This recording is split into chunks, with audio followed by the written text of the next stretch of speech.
True story. I'm recording this seasonal wrap up in advance. It's literally the day after Halloween. As you remember, Halloween was on a Thursday this year, which means many brilliant school district officials decided that today, November 1st, would be a student-free day. Not my district. Nope. I just shoved a very cute high schooler with an epic messy bun out the door. As I did that, I was like, okay, gonna get myself going. Turned on some music, and wow, the Christmas carols, you guys, are out in force November 1st on nearly every playlist. I'm too lazy to make my own, so I just do the generated ones. So it just reminds me that it is here, and I am not nearly ready for the magic, the mayhem, and the mania of the holidays. I am not ready either to see on my feed, my social feeds, what I know what is coming. That is the perfectly matched pajamas and the beautiful hot cocoa bars and the gifts that are purchased and somehow they're like already stylistically displayed without the cats eating the ribbons and the dog dripping tree water all over them as the new living room water bowl, aka tree stand, gets sampled. Yeah, I've just given you a deep peek into my house. So that being said, trying to achieve this perfection, this stylized perfection that has been manufactured by influencers and interior design sorts who all of who have photographers to check their lighting, and they make the posting of these things their full-time job. It is a job. But that being said, this perfection is overrated. Everyone strives for this perfection, but no one relates to it. When you walk into someone's home, where do you feel most comfortable? Do you feel most comfortable walking into someone's living room and it looks like the Four Seasons? Or if there's, the blankets on the couch, the books are on the floor. My aunt gave me the great tip when I was a young mom of just take your vacuum out and put it in the middle of the floor, and everybody will assume you're in the middle of cleaning. So there you go. There's my tip of the day. So now that my kids are a little bit older, and I know I've said this before, I've got this benefit of hindsight, and I understand something. That is that mistakes are where the memories are made. And what I mean by that is the remembrances of these perfect events are lovely, but the ones that bring down the house with laughter, with the storytelling, the revisiting of these moments are the ones that involved, the year the dog tried to eat all the gingerbread ornaments off the tree, or the years we've been evacuated due to wildfires.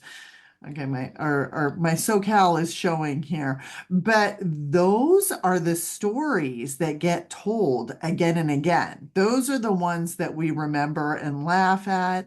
And as it turns out, the mistakes are where the memories are made. So give yourself the grace to get it wrong and be okay with the things that don't turn out. The way you react is going to be what your kids remember.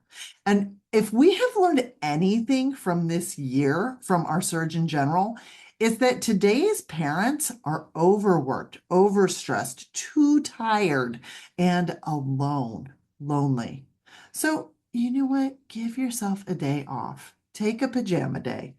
Designate one night a week to be breakfast for dinner. Everybody will love it. And go to bed early without your cell phone. Charge it in your bathroom. I tell you, if you can just enact a few of these things just to clear your schedule, we continually pile stuff on it, but clear parts of your schedule. Make every Thursday, have a set outfit that's like, oh, it's Thursday sweater day, and you know which sweater you're going to wear every Thursday. So just take away some of the decision fatigue. One thing that you should not, please don't make the mistake this year is gifting a smartphone to your child. The gift of devices is truly not the one that keeps on giving. It's the one that keeps on taking. It takes free time. It takes agency. It takes the place of conversations. As Jonathan Haidt so eloquently put it earlier this year, the moment you give your child a smartphone is the moment you take away their childhood. The phone has become an experience blocker to rival no other. There are many alternative, safer devices that can help your family tread lightly into tech. There is also the new Healthy Screen Habits for Tweens and Teens workbook that can act as a sort of training manual for your child. And here's a recommendation. One that I don't know that you're going to hear many people say, oh, here's our handbook, here's our workbook. Don't give it as a gift. Like, don't do it. But that's what I'm going to say. Do not give this handbook, do not give this workbook as a gift. It's not a gift. It's not going to go over well. And we know this. It's not something that kids are going to ask for. It's a tool for you, parents. It's a tool that what I was just talking about, how parents are so overstressed and overworked. This is a tool to make your life easier, to make sure that your child understands why they have a hard time putting their phone down, and for kids to spend time exploring themselves, their own likes, their dislikes, to develop their own sort of just sense of self. And it's a tool for also online etiquette and, of course, safety. But it's not a great gift. No kid's going to want this as a gift. What the thing you should do is it's a great thing to bring out that week in between Christmas and New Year's, that kind of no man's land. Do like a chapter a day for discussion. Or if you're going on a road trip, bring it along on the road trip for family talks in the car. Technology is something that we all, like humanity, is figuring out.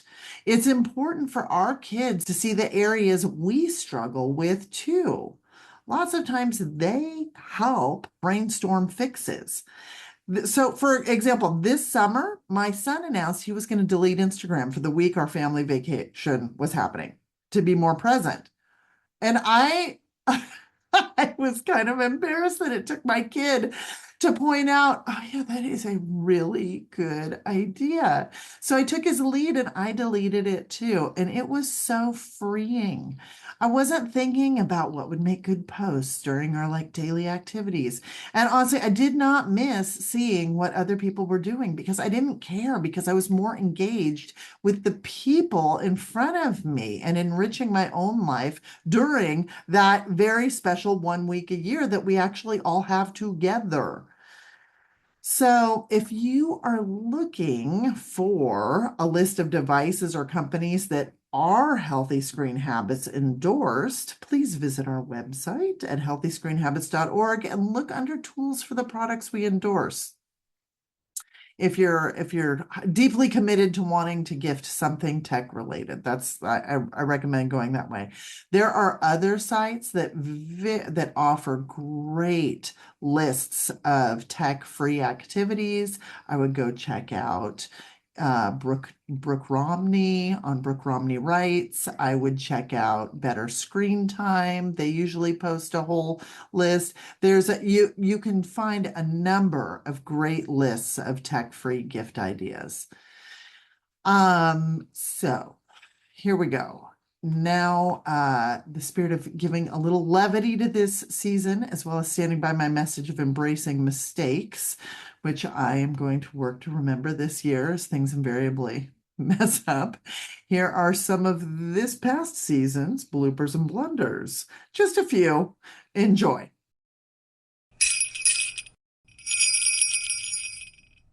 Everyone strives for this perfection. Let me say that again. Strike that, bud. Okay. I'm speaking with Titania Jordan let me start again. They were featured in the NBC News live special Generation Swipe and have done nearly 30 national and international interviews and news pieces. I'm ABC. Did I say NBC? Yes. Shoot, sorry. Okay, I'm gonna thank you for catching that. I'll back it up. Okay. As well as major school districts, including LA Unified, Los Angeles sorry, blah, blah, blah, blah, blah. I'm gonna start again.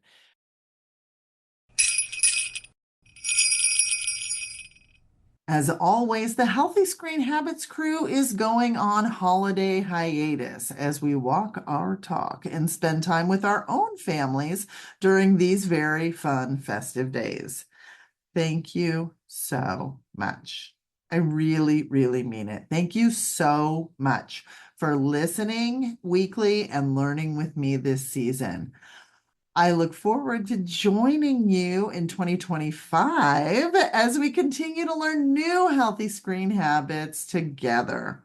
For now, Healthy Screen Habits wishes all of you a healthy, happy holiday season and very definitely a happy new year.